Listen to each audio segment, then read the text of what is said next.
On the trail of the forest predators.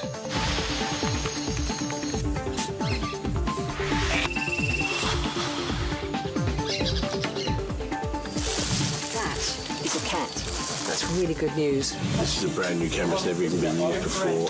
Why is it scary? I know, I'm sure it's fine. You've still got it. There's something quite big walking around underneath the tower. I'm just trying to see what it is. Has a mind of its own a lot of the time. Like that. To find the cats in this forest, we need to find their prey at the source.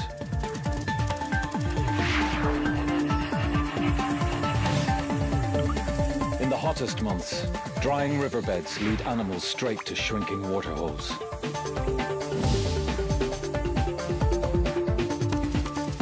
To drink, animals must gamble with their lives.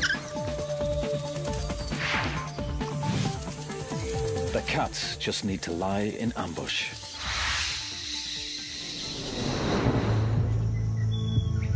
These hidden pools are a perfect place to meet cats. After dark, when they're most active.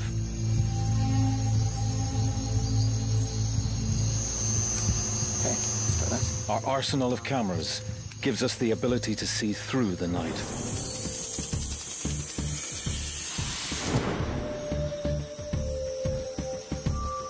The Starlight camera takes available light from stars or moon and magnifies it, allowing us a cat's eye view of the forest.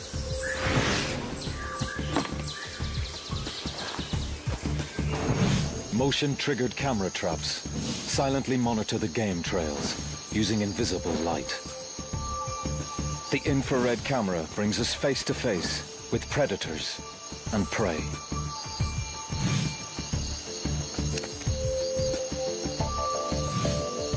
Warm-blooded mammals can't hide from our thermal camera.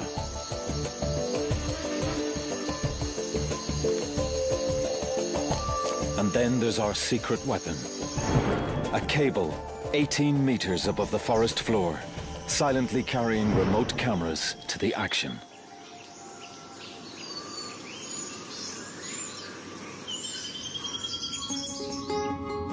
All of this unique technology has just arrived in Costa Rica's Santa Rosa National Park. The aim? To film one waterhole with cable cameras and remote cameras, as well as camera traps spread further afield.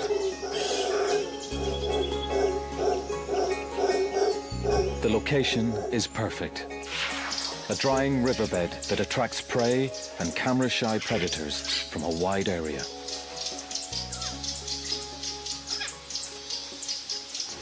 But it's a very ambitious plan. Nothing quite like this has ever been attempted before.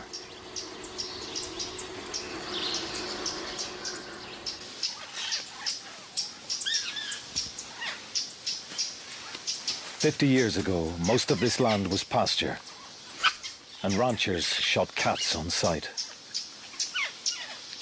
Now, Santa Rosa and the surrounding area is one of the most important natural refuges in Central America, and the daytime forest is full of life. But the life we're looking for is normally concealed by trees.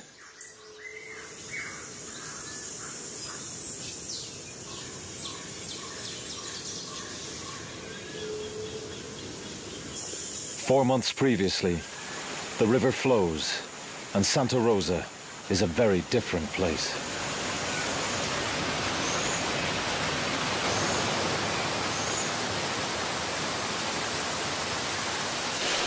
Martin Dorn and cable expert Tim Fogg are greeted by the heaviest rain in decades.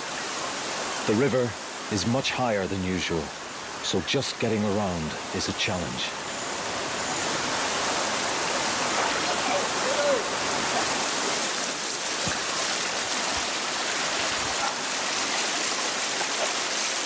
Damn tripods, eh? Who needs them? Martin and Tim are looking for strong trees to anchor the heavy camera cable.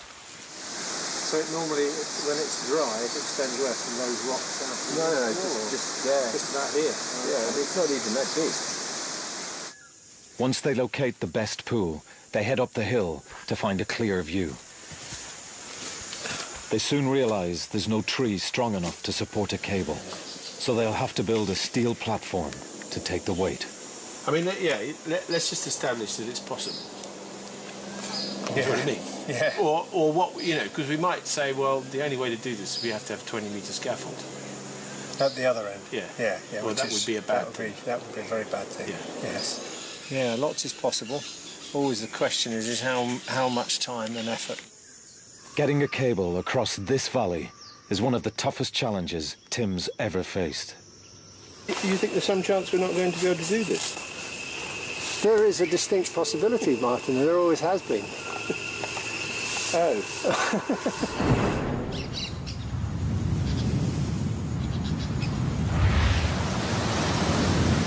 The dry season winds drive water out of the forest.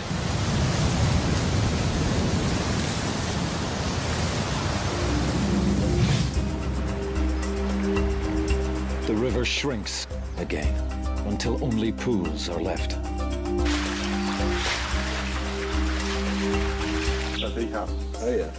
Jaguar scientist Eduardo Carrillo has studied cats here for 25 years. He guides us to the most likely filming sites. 10, 20 years, a lot of... He knows the cats are here through his pioneering use of camera traps. Ocelots, small, shy rodent hunters. Pumas, 60-kilo deer hunters.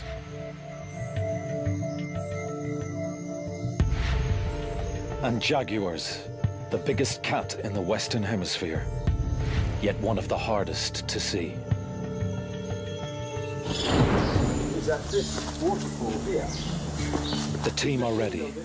Martin begins their hunt, scouting for any signs of cat activity. I had a remote camera here for a couple of days, and we did see an ocelot.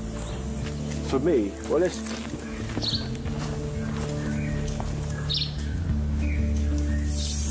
There's a footstep that's a cat. Yeah, no, perfect. It's an ocelot footprint. Good eye, Martin. Really good eye. Downriver, camerawoman Justine Evans finds her own evidence. Look at this. That is a cat. It's large. That's a puma or a jaguar. That's really good news, because we've got about 4 different pools here to choose from, all within a kilometre stretch, and to see some evidence of a big cat coming into this particular pool is a really good sign. It's time to build the overhead camera rig. Everything needs to be carried in by hand.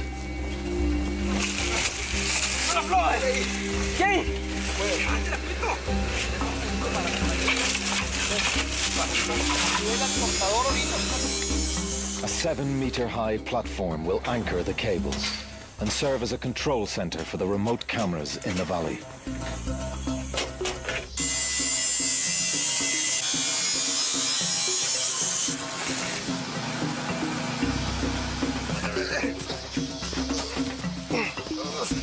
The steel cables arrive. Carrying these 150-kilo weights to the site is just the beginning.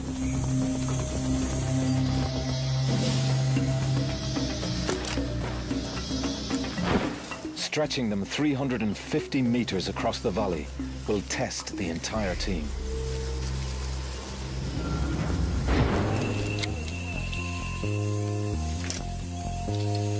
One, two, three. Crossbows shoot thin line over the trees, but only 100 meters at a time. Yeah, I can see it. I just balls up again. This is just getting worse and worse, really. Then we must untangle the line before firing the next length. 3, fire. It's a major challenge, and everyone's feeling under increasing pressure. We sure we want this? Why is it scary? I know, I'm sure it's fine. You've still got it. It's still going back to the tree. Nothing scary about it. My confidence has gone since I couldn't open the box. Yeah, I'm chuffed with that bit. Yeah, I am. I get chuffed with each bit. But as I say, then you go, oh God, the next bit. Because the next one, the cables are getting heavier and heavier. The pulley systems are getting bigger and bigger. We're into big winches and things now. So. A week later, we finally get the line across the valley and into position. Now the team needs a volunteer to zip line down the cable and clear away branches. Jim Spickler has a head for heights. Pretty exciting. Continuing on, I got about 100 meters completed. Got about 200 more.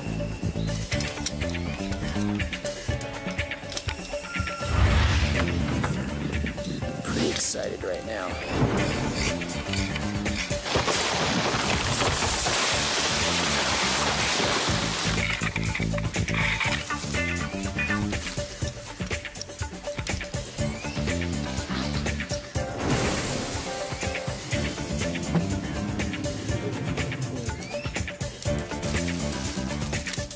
Done well. The cable is ready for action. The dry season tightens its grip and the pools are shrinking fast.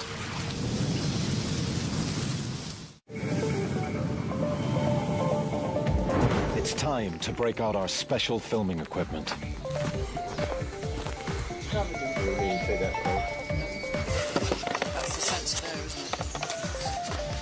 Among our most important tools are the trap cameras. They detect movement and record automatically. We want to set them in the forest as soon as possible.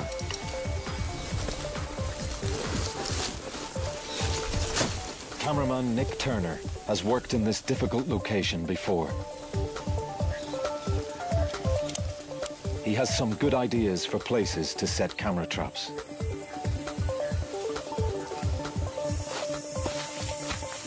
They'll offer a fascinating window into a secret world.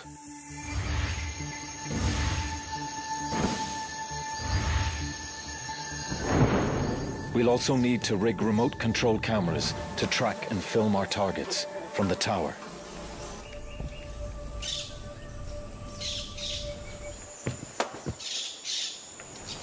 The camera will move on a dolly suspended from the cable, at our command. If we can fine-tune its controls. String is a reliable piece of technology. All this stuff runs out of battery and has a mind of its own a lot of the time.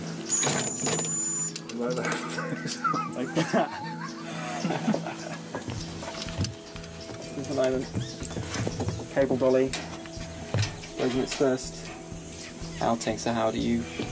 We're ready. I'm just going to turn the power on. Control? I'm not really happy with that. Well, I'd be a little silly. I'm not sure I'm not going to run this through my hands.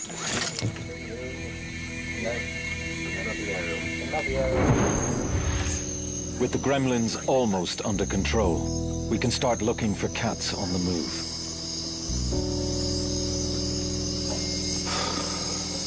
The first 48 hours of scanning prove how elusive the cats are. But we know they are near. Then, we have a lucky break. Out patrolling the nearby beach, one of Eduardo's students, Luis Fonseca, stumbles across a remarkable sight. A young jaguar killing a nesting sea turtle. His camera phone captures the first moving images of a jaguar from Santa Rosa.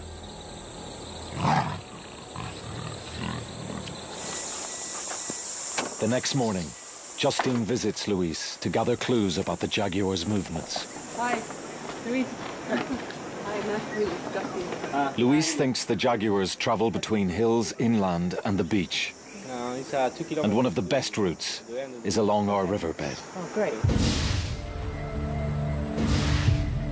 Turtles come ashore to lay their eggs under cover of darkness. And sometimes, a jaguar is waiting.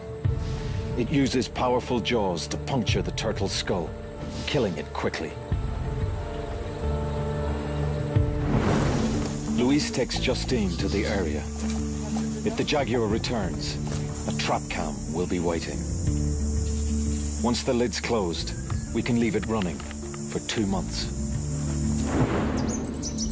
Back at the tower, news is good. Got your camera running? Yes. The dolly's working well now, and there's no wind. But at least we've got a camera in position, so if anything does happen, we can see it.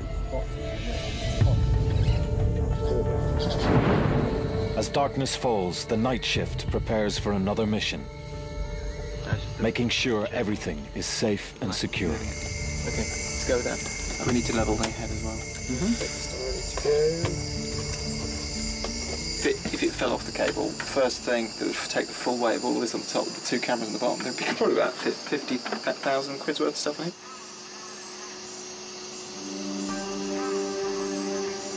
A clear, still night welcomes the camera out. The bright moonlight gives the Starlight camera an aerial shot of this amazing new world.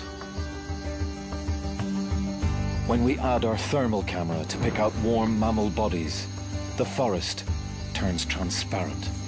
I mean, I've not seen anything like this. It's really cool.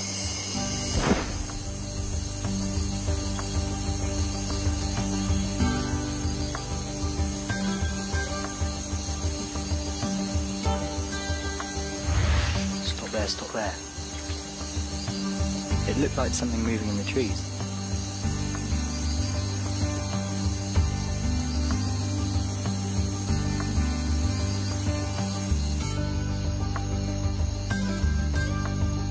Exposed rocks retain the sun's warmth, outlining the course of the dry river. There's definitely something down in the riverbed. Slow down, stop.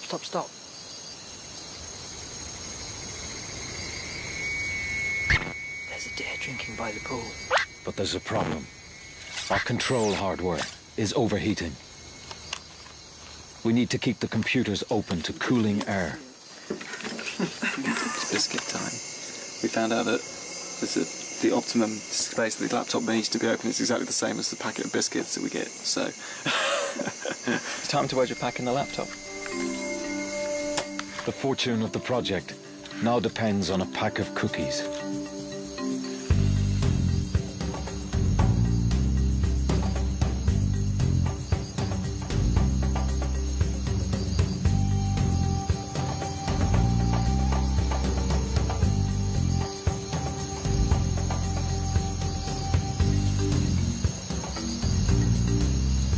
The fact that we can even see, a thermal image, I'm quite impressed. First time I've seen something like this. It's really good. With every outing, the cable cam reveals more and more wildlife. A guan bird comes within range.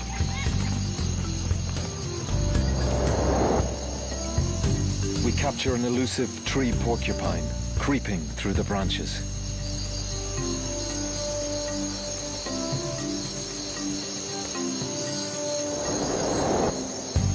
A huge rodent wanders below the dolly. It's a paca, a very rare creature in Santa Rosa.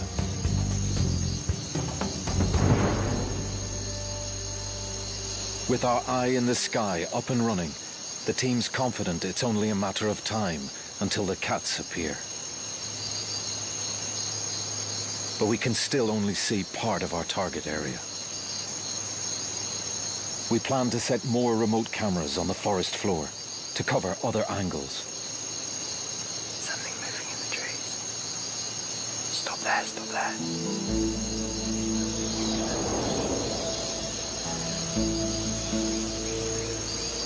As moonlight gives way to sunlight, the daily roasting of the forest continues. Despite the heavy rain a few months ago, only a few pools remain.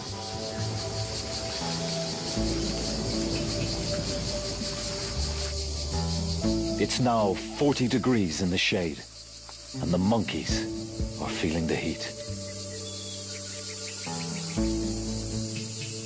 They keep to the few green areas of forest left, where they can still find moist fruits to quench their thirst.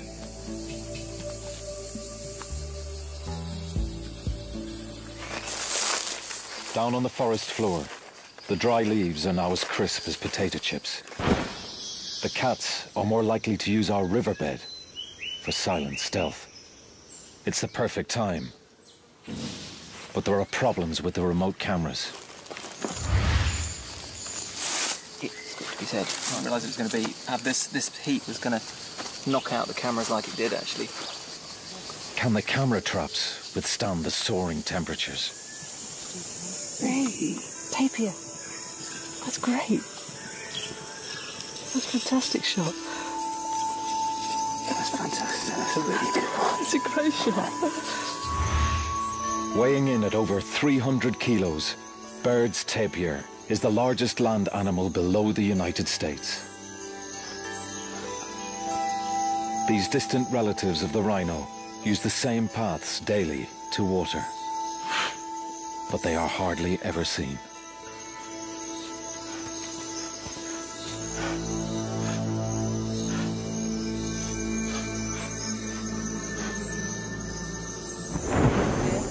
Loads of them. 3 deer. Excellent. Oh, good.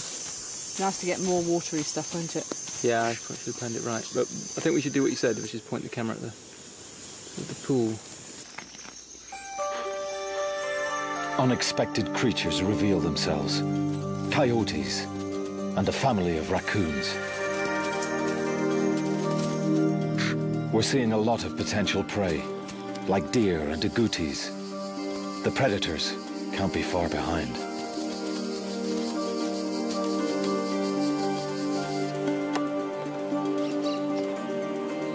Oh my God! It's a puma! It's like there's no doubting that shot. There it is. It's our first cat. The most widespread cat in all the Americas. The puma. Its 60-kilo weight can bring down almost any animal it wants. Eduardo's studies show that it's mostly after deer. So the cats are here. And we've more camera traps to view. That is unmistakably a jaguar.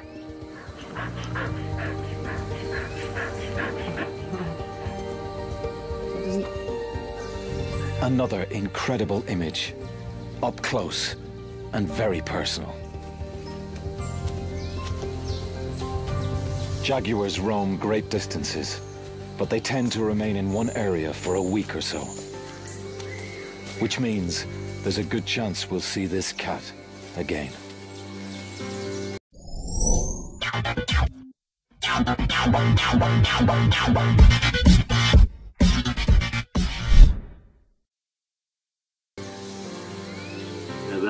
is a cat. That's that is a proper cat. Howard put this one in. Later that night, we mount the starlight and thermal cameras on the cable.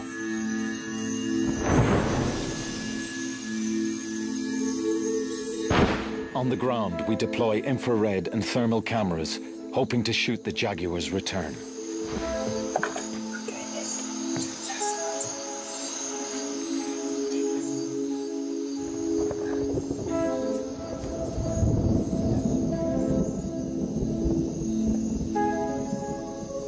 Within minutes, the thermal camera locks onto a moving heat source. Stop that, stop that. I think it's a deer. That's a deer. What's he doing? Is he eating? He's moving there.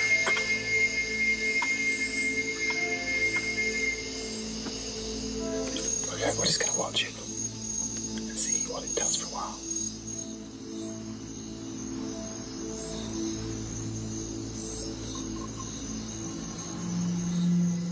The deer looks like it's coming for a drink. The perfect moment to attract a predator.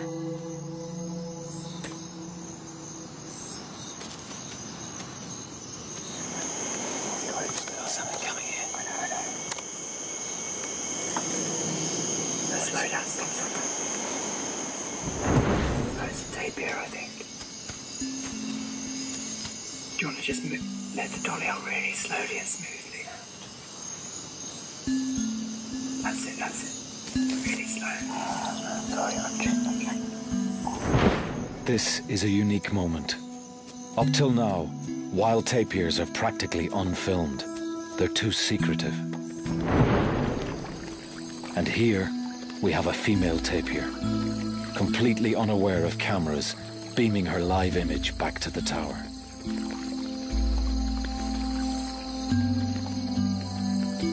It's a fantastic chance for the crew to observe new behavior. We've seen a tapir walk down and start bathing, which is awesome. I wasn't expecting it at all. In these dry conditions, tapirs need water daily and use regular bathing spots.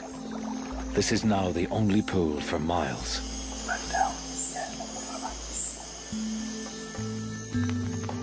Soon, a second tapir appears.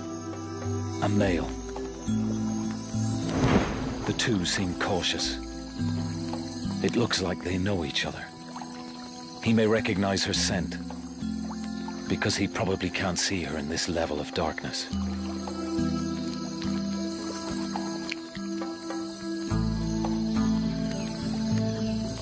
Our infrared and thermal cameras give us an intimate view of one of Costa Rica's most mysterious creatures. Their gentleness hides a different nature. Hunters say that a threatened tapir is very dangerous to humans and cats alike. Even a big cat might think twice before ambushing this peaceful scene.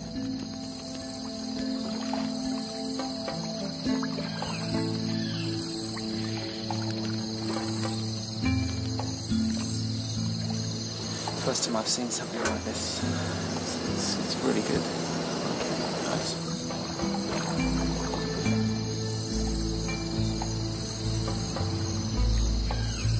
You see that? It's just taking off and landing on the tapir. It's some sort of bat.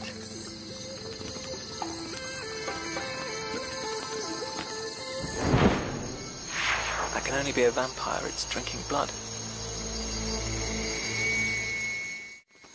The crew now realize they're in vampire country and may be targets themselves. There's bats everywhere. I think they must be here for the deer. From the ground-based thermal camera, it looks like the deer are also in the vampire sights.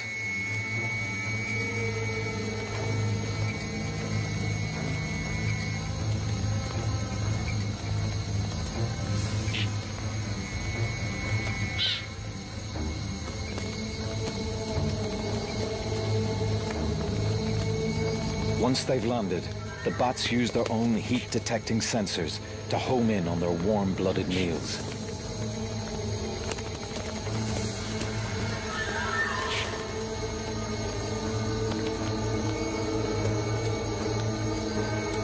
But the deer can hear the hopping vampires. They're having none of it.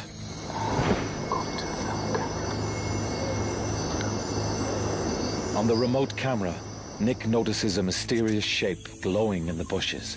Oh, well, I don't quite know. It's in amongst the branches. Yeah, there's something, isn't there? There's a hot spot back there. Something through those branches. It's definitely a cat, but I just can't see what it is.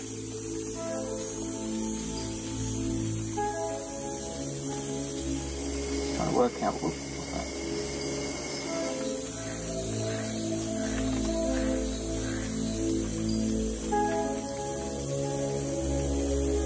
A rustling toad attracts the cat's attention.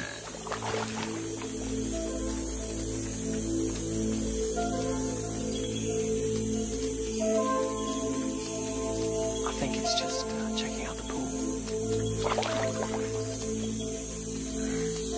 As it leaves the pool, a trap cam picks it up and reveals a new species of cat for the team.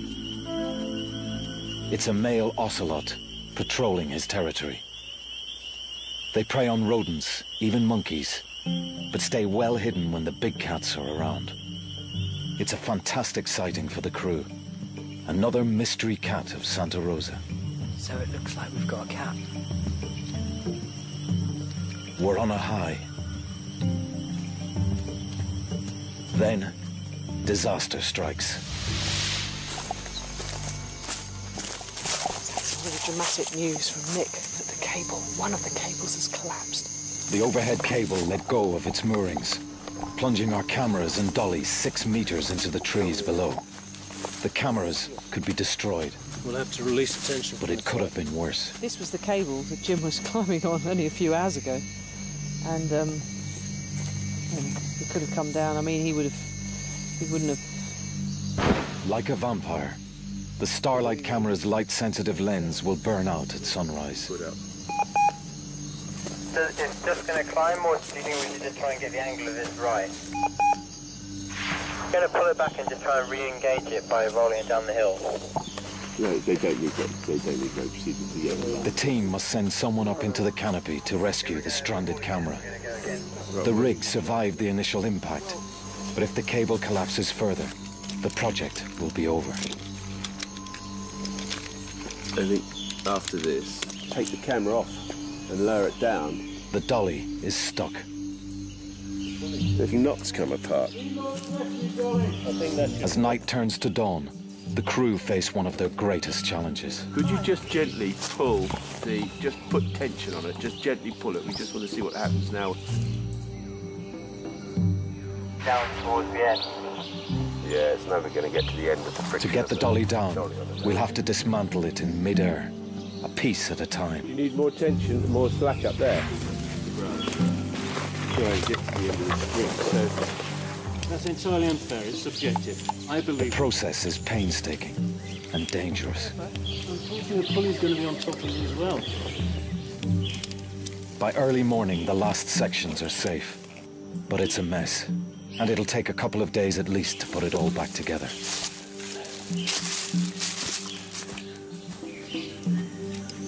It's a huge blow to the team. Time is short. The approaching rainy season will soon put an end to filming. When the dolly's ready, work resumes on searching for the mysterious cats of Santa Rosa.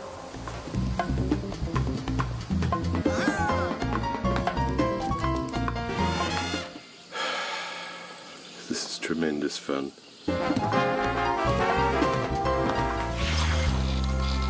With the dolly back online, we're ready for the final sweltering week's vigil to see big cats in the wild.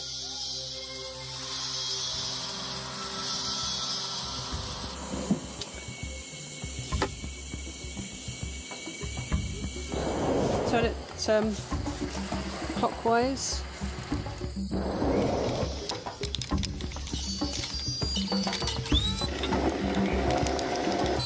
We keep the valley and waterhole under 24-hour observation. But in the searing daytime heat, the cats are keeping a low profile. Oh, there's a heron. It's back.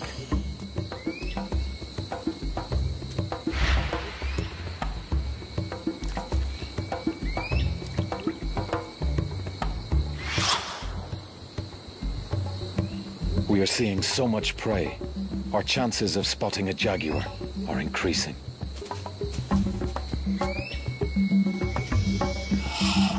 The trees have now lost most of their leaves, giving us a clear view along the riverbed. Taking one off. Okay, right. Let's go further out. Yeah. Our window of opportunity is finally open. Say when. The temperatures reach 45 degrees in the shade.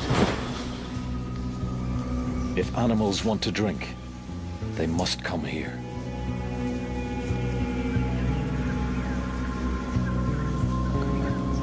Nick's trained eye spots some movement.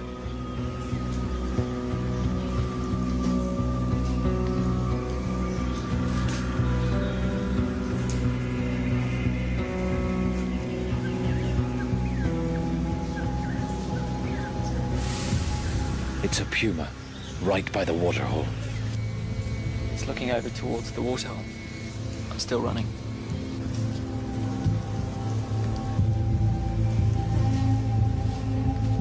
She's up. Keep it steady, Howard. A mother and fawn are drinking just 200 meters from the puma.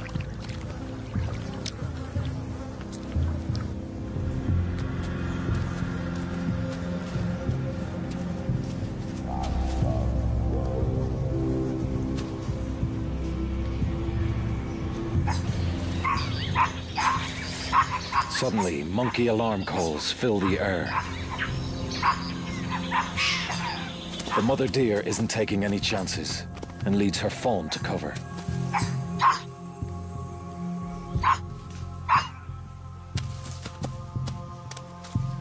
In daylight, these sharp-eyed capuchins can spot predators in the distance. They mob cats when they find them, letting every creature in the forest know danger is coming.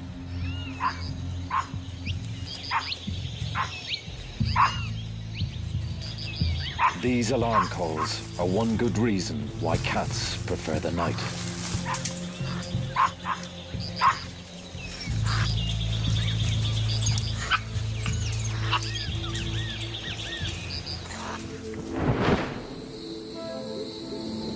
As the sun sets, the moon casts a bright glow over the forest.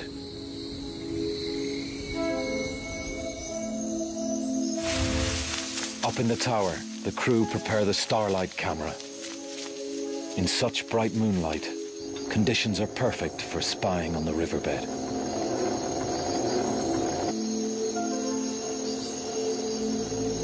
Quietly and carefully, the team ease the dolly out over the trees.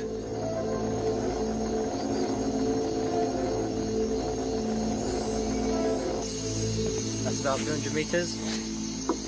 Could be imagining it. We've just found a deer with a thermal camera, and it's in the forest, and it's about 100 meters from the waterhole, and it's just sitting in the bushes and not moving at all. It's just been grooming itself, and it's a very dark night, so I wonder if it's just it's a strategy for surviving a dark night, just to sit still in a thick bush and not move. Creeping through the forest, this deer could be taking a chance.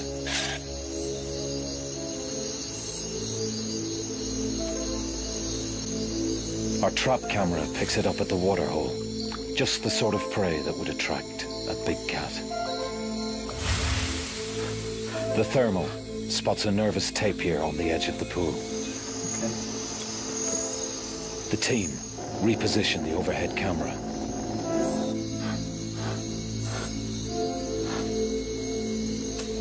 Something unseen startles the tapir. Just ran at something there, just turned it around. Not far. Keep coming. On the overhead camera, Nick picks up a new heat source. There's something coming in. It's not a deer. It might be a cat. I don't think it's an ocelot.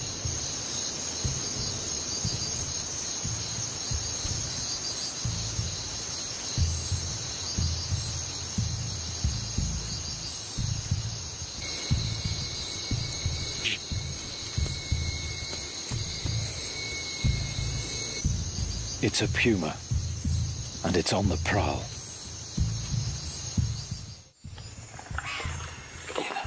Yeah. Deer alarms sound in the distance. The deer listen intently.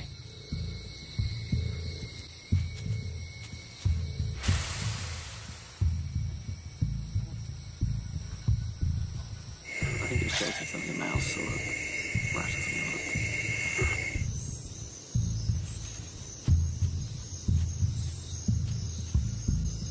that. It looks like it's stalking down the riverbed.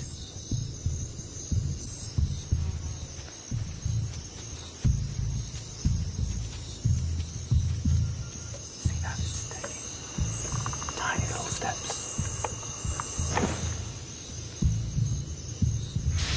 It's getting closer.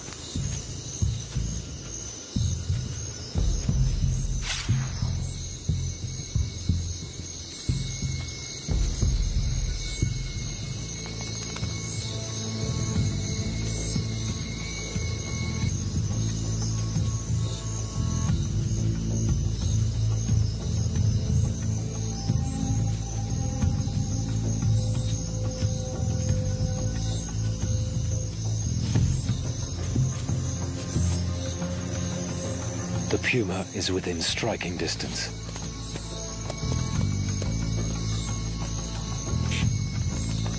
The deer freeze. If they bolt now, the cat will be on them in seconds.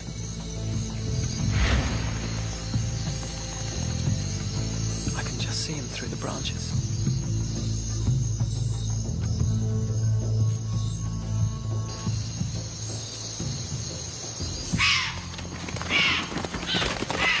But the moonlight gives the cat away.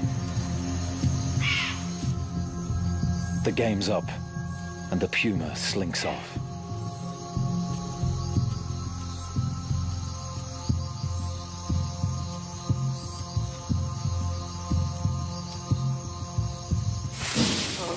Just went on and on, didn't it? Went right under the cable. I know. Better go and save it now. Back it up. Back it up. Right, back. I think that's cause to celebrate. It is, yeah. It is. I might have to have a beer. The 6 AM beer. Yeah. Excellent. God, thank God for that. I thought that had gone. I'm going home. In the excitement and stress of the cable and water hole, the trap cams have been neglected. It was on this beach a jaguar was seen killing a turtle a few weeks ago.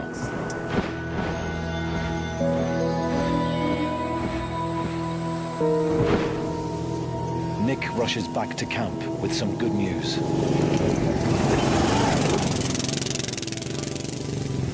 First one I looked at was the jaguar. I think it's just going to come out there and wander around, isn't it? It's just quite happy to... It's obviously the resident jaguar, you know.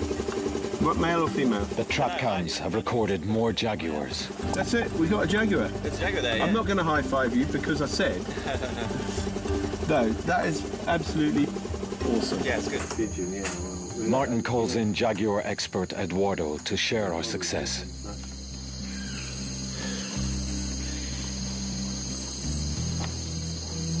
That's beautiful. It's a jaguar. 100 kilos of big male, sharpening his claws and scent marking his territory. That's beautiful, beautiful, just beautiful. The trap cam near the beach reveals an extraordinary scene. Another male finishes his turtle dinner. I mean, that's It's a beautiful animal, huh? beautiful. So you reckon that's what sort of age is that cat, do you think? I think it's let me see, it's an adult. Yeah. Not even our invisible infrared flashes can disturb its meal. Oh, it's really nice. Beautiful.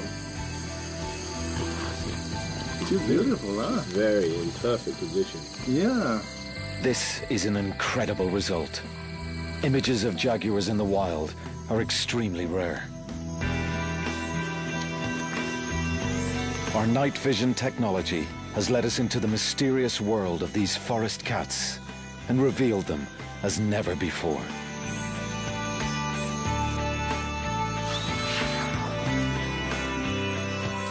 The final camera trap holds the biggest surprise.